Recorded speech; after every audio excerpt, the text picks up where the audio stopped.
नमस्कार किसान भाइयों, आपका एक बार फिर से स्वागत है अपने यूट्यूब चैनल भारतीय फार्मर में। तो आज हम बात करने वाले हैं कि मूंगफली की खेती कैसे की जाए और इसकी मदद से प्रति हेक्टेयर ज़्यादा नहीं लेकिन 30,000 25 से 30,000 रुपये कैसे कमाया जाए। तो ये वीडियो आपको देखना अंत तक है ताकि आप भी जान सके कि 30,000 रुपये प्रति हेक्टेयर कैसे कमाया जाए।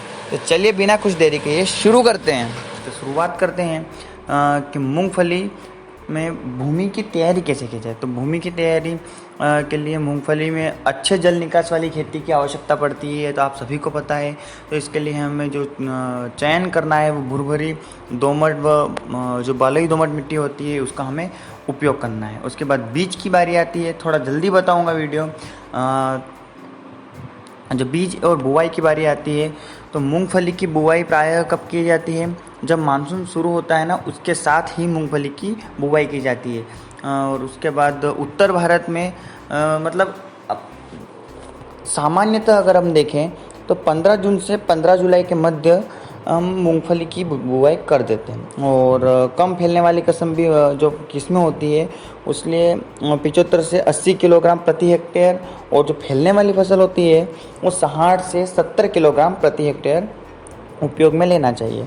उसके बाद जब बुआई हो जाए 10-15 दिन पहले जो हमारी गिरी होती है यानी फलियाँ जो होती है उसमें जो गिरी होती है, दाने जो होते हैं उनको अलग कर लेना चाहिए। और बीज को बोने से पहले उसके जो हमारे मूंगफली के दाने हैं उसके अंदर 3 ग्राम थायरम, ध्यान से सुनिएगा, 3 ग्राम थायरम या फिर 2 ग्राम मेनकोजेब का जो हमारा मेनकोजेब दवाई होती है या फिर कार्बेंडिज्म जो होता है उसका प्रति किलो के अनुसार ज़रूर मिलाएं, क्योंकि इससे क्या होगा कि जो हमारे मूंगफली के दाने हैं वो ज़रा भी नहीं बिगड़ेंगे और हमें उत्पादन 95% मिलेगा। अब हम बात करते हैं कि खाद एवं उर्वरक की।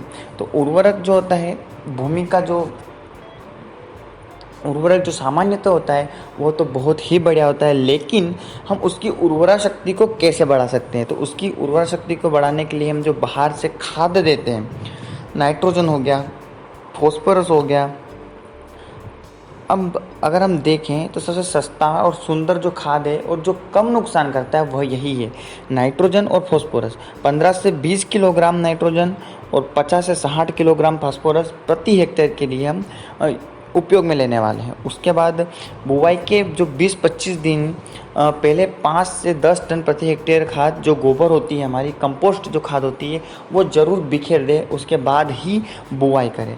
उसके बाद आती है हमारे यहाँ पे नीम की खल का प्रयोग। ये एक नया आया है, यानी कि नीम की जो खल होती है उसका उपयोग मूंगफली में जो हम बुआई कर रहे हैं उस खेत में करने से मूंगफली का उत्पादन बहुत ही अधिक होता है। तो उसके लिए हमें क्या करना है कि जब हम अंतिम जुताई करते हैं हमारे खेत की, तो उसमें उस समय 400 किलोग्राम नीम की खल जो होती है, 4 क्विंटल की बात हो रही है यहाँ पर, जो नीम की खल होती है प्रति हेक्टेयर के हिसाब से हमें देना चाहिए।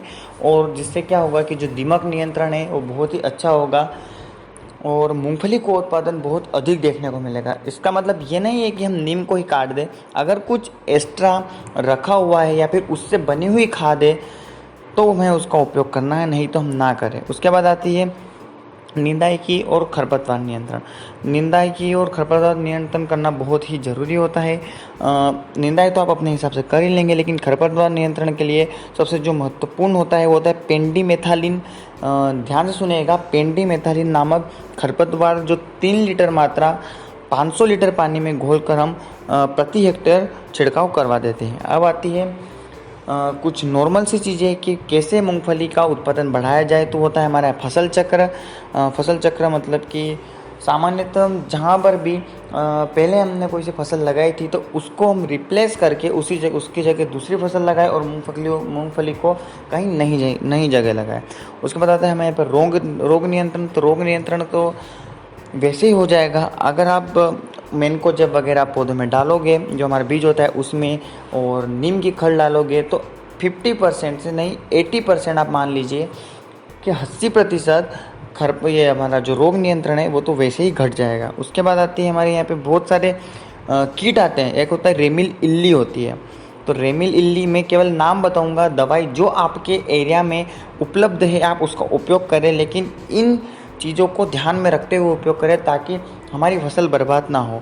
तो एक आती है हमारी रेमिल इल्ली, मूंगफली की माहू, लीफ माइनर और सफ़ेद लट वगैरह जो होती है, ये हमारी मूंगफली को ज़्यादा क्षति पहुंचाने वाले होते हैं, इसलिए हमें समय पर उपयोग करना चाहिए। सफ़ेद लट जो होती है बहुत ज़्यादा ही नुकसान करती है, तो इसके लिए हमें एक जो केमिकल आता है क्लोरोपाइरिफास, उसका उपयोग हमें करना चाहिए 25 किलोग्राम मात्रा को प्रति हेक्टेयर में।